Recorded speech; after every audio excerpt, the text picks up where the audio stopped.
નમસ્કાર દર્શક મિત્રો, દિલોક સત્તા શોમાં આપનું સ્વાગત છે।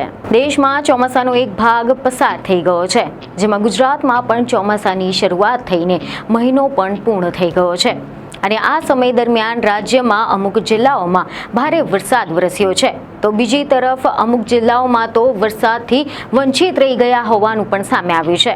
ત્યારે આવામાં વરસાદ અંગે હવામાન નિષ્ણાંત અંબાલાલ પટેલે મોટી આગાહી કરી નાખી છે। જી હા, ગ્રહો જળદાયક નક્ષત્રમાં હોવાથી ગુજરાતમાં અનેક જિલ્લાઓમાં અતિ ભારે વરસાદની આગાહી કરવામાં આવી છે। એટલું જ નહીં, પરંતુ બીજી તરફ હવામાન વિભાગે ઓગસ્ટ મહિના માટે ગુજરાત સહિત સમગ્ર દેશ માટે વરસાદની આગાહી કરી છે। તો ચાલો જાણીએ કે આગામી દિવસોમાં મેઘરાજા મન મૂકીને વરસશે કે પછી ખેડૂતોને નિરાશ કરશે। આ અંગે હવામાન વિભાગ તેમજ હવામાન નિષ્ણાંત અંબાલાલ પટેલની આગાહીઓ શું કહે છે તેવા રિપોર્ટ મળી રહ્યા છે કે હવામાન વિભાગની આગાહી અનુસાર ગુજરાતના લોકોને હવે વરસાદથી રાહત મળશે, કારણ કે રાજ્યમાં હાલ વરસાદની શક્યતા નહીવત જણાઈ રહી છે।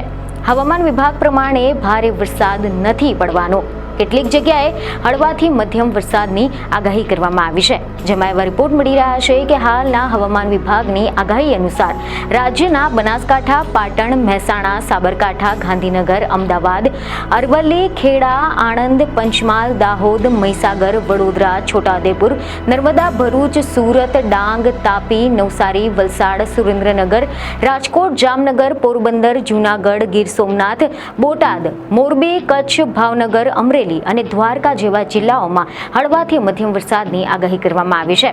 આગાહી મુજબ અત્યારે સાર્વત્રિક વરસાદની શક્યતા નથી। હવામાન વિભાગના વૈજ્ઞાનિક રામાશ્રય યાદવે જણાવ્યું છે કે આગામી 7 દિવસ દરમિયાન રાજ્યના જુદા જુદા વિસ્તારોમાં છૂટાછવાયા વરસાદી ઝાપટા થઈ શકે છે।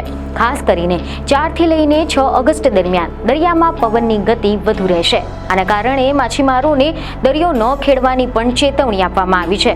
તો બીજી તરફ હવે આપણે વાત કરીશું હવામાન નિષ્ણાંત અંબાલાલ પટેલની ગુજરાત માટેની આગાહી શું કરવામાં આવી છે તેવા રિપોર્ટ મળી રહ્યા છે કે વરસાદ અંગે હવામાન નિષ્ણાંત અંબાલાલ પટેલની મોટી આગાહી સામે આવી છે। મઘા નક્ષત્ર અને સૂર્ય સિંહ રાશિમાં આવતા 17 ઓગસ્ટથી સારો વરસાદ થવાની શક્યતા છે। 19 થી લઈને 26 ઓગસ્ટ સુધીમાં ગુજરાતના ઘણા ભાગોમાં સારો વરસાદ થશે, જ્યારે 23 ઓગસ્ટથી લઈને 14 સપ્ટેમ્બર સુધીમાં ગ્રહો જળદાયક નક્ષત્રમાં હોવાથી ભારેથી અતિ ભારે વરસાદની પણ શક્યતા વ્યક્ત કરવામાં આવી છે। ઓગસ્ટ મહિનાના અંતમાં મેઘરાજા ગુજરાતમાં ધમાકેદાર બેટિંગ કરશે। આની સાથે જ એવી ખબરો છે કે હવામાન નિષ્ણાંત અંબાલાલ પટેલે વરસાદને લઈને એવી પણ આગાહી કરી છે કે 6 થી લઈને 10 ઓગસ્ટ સુધીમાં વરસાદી ઝાપટા પડશે અને 18 થી લઈને 22 ઓગસ્ટ સુધીમાં વરસાદની આગાહી કરવામાં આવી છે, જેમાં સૌરાષ્ટ્ર, દક્ષિણ અને મધ્ય ગુજરાતમાં વરસાદની આગાહી કરવામાં આવી છે। અંબાલાલ પટેલે જણાવ્યું છે કે હજી પણ વરસાદની નવી સિસ્ટમ બની નથી। નવી વરસાદની સિસ્ટમ બનશે એટલે ભૂક્કા કાઢી નાખે તેવો વરસાદ થઈ શકશે। કોઈ પણ ભાગમાં 4 ઇંચ વરસાદ થવાની શક્યતા રહેશે। 18 થી લઈને 22 ઓગસ્ટ દરમિયાન પણ વરસાદ યથાવત રહેશે અને સૌરાષ્ટ્ર, દક્ષિણ ગુજરાત તેમજ મધ્ય ગુજરાતમાં વરસાદ થશે અને ઓગસ્ટના અંતિમ સપ્તાહમાં નવી વરસાદી સિસ્ટમ બનતા ભારે વરસાદ થઈ શકે છે।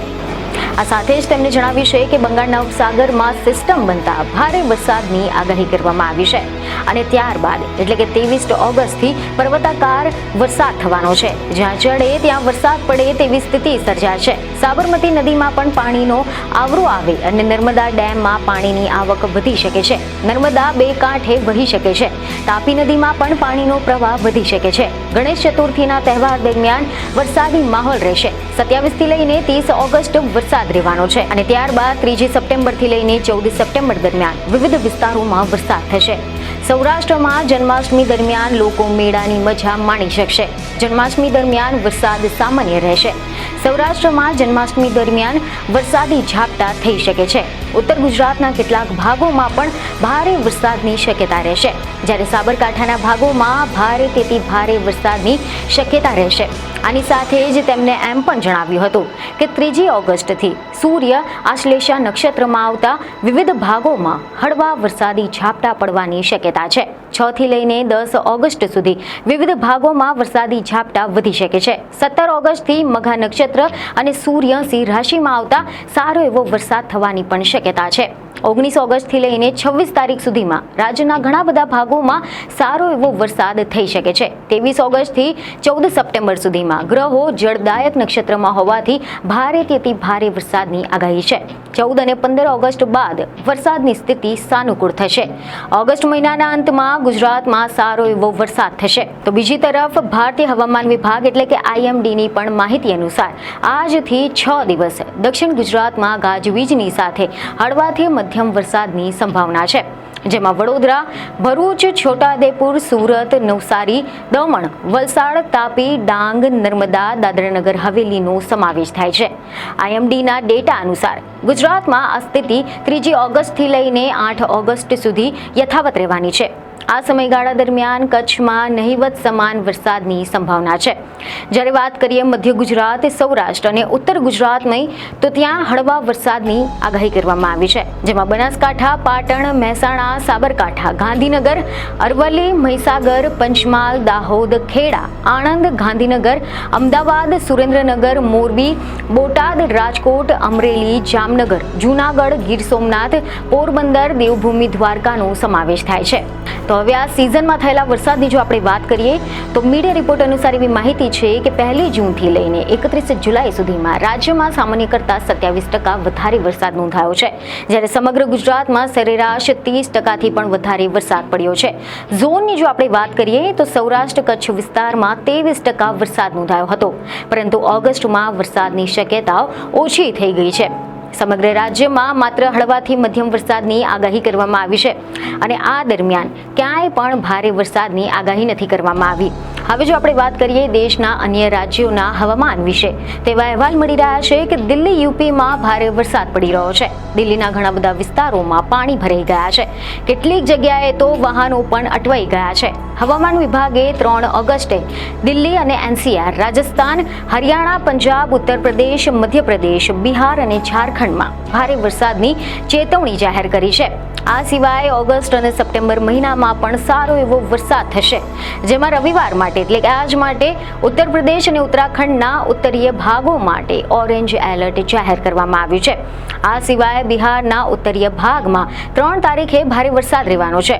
જમ્મુ કાશ્મીર, હિમાચલ, પંજાબ અને હરિયાણાના ઘણા બધા જિલ્લાઓમાં ભારે વરસાદનો સામનો કરવો પડી શકે છે. એવી ખબરો છે કે IMDએ આગાહી કરી છે કે આગામી 1 અઠવાડિયા દરમિયાન પૂર્વોત્તર અને આસપાસના વિસ્તારોમાં ભારેથી ભારે વરસાદ ચાલુ રહેવાનો છે. 3 અને 4 ઓગસ્ટે ઉત્તર બંગાળ તેમજ બિહાર, સિક્કિમ, મેઘાલય, અરુણાચલ પ્રદેશમાં અતિ ભારે વરસાદ થઈ શકે છે. ગુજરાત સિવાય બિહાર, કેરળ અને ઉત્તર પૂર્વ ભારત જેવા કેટલાક પ્રાદેશિક અપવાદોને બાદ કરતા ચોમાસાની ઋતુના બીજા ભાગમાં એટલે કે ઓગસ્ટ અને સપ્ટેમ્બરમાં દેશભરમાં સામાન્યથી વધુ વરસાદ પડવાની શક્યતા છે. હવામાન વિભાગના જણાવ્યા પ્રમાણે ઓગસ્ટમાં વરસાદ સામાન્ય રહેવાની ધારણા છે, જ્યારે સપ્ટેમ્બરમાં સામાન્યથી વધુ રહેવાની શક્યતા છે. આનાથી કુલ વરસાદ લાંબા ગાળાના સરેરાશ એટલે કે LPA કરતાં 6% વધુ થશે. જૂન અને જુલાઈમાં ચોમાસું સામાન્ય કરતાં 6.5% વધુ હતું. આની સાથે જ એવા પણ અહેવાલો છે કે ચોમાસાના પહેલા ભાગમાં એટલે કે જૂન જુલાઈમાં ભારતમાં સામાન્ય કરતાં વધુ વરસાદ પડ્યો હતો. મધ્ય ભારતમાં સૌથી વધુ વરસાદ નોંધાયો હતો, જે સામાન્ય કરતાં લગભગ 23% વધુ હતો. ત્યારબાદ ઉત્તર પશ્ચિમ ભારતમાં સામાન્ય કરતાં 21% વધુ વરસાદ હતો. તો બીજી તરફ પૂર્વ અને ઉત્તર પૂર્વ ભારતમાં ચોમાસાના પહેલા 2 મહિનામાં 22% ઓછો વરસાદ નોંધાયો હતો, જે 1901 પછીનો 7મો સૌથી ઓછો અને વર્ષ 2001 પછીનો 4થો સૌથી ઓછો વરસાદ છે. આ સિવાય દક્ષિણ દ્વિકલ્પમાં પણ આ સમયગાળા દરમિયાન 2%ની ખાદ્ય નોંધાઈ હતી. તો આ હતી હવામાનને લઈને કેટલીક મહત્વની જાણકારી. તો આશા છે કે તમને આ માહિતી મહત્વની લાગી હશે. તો અમારા વિડીયોને લાઈક અને શેર કરવાનું ન ભૂલતા.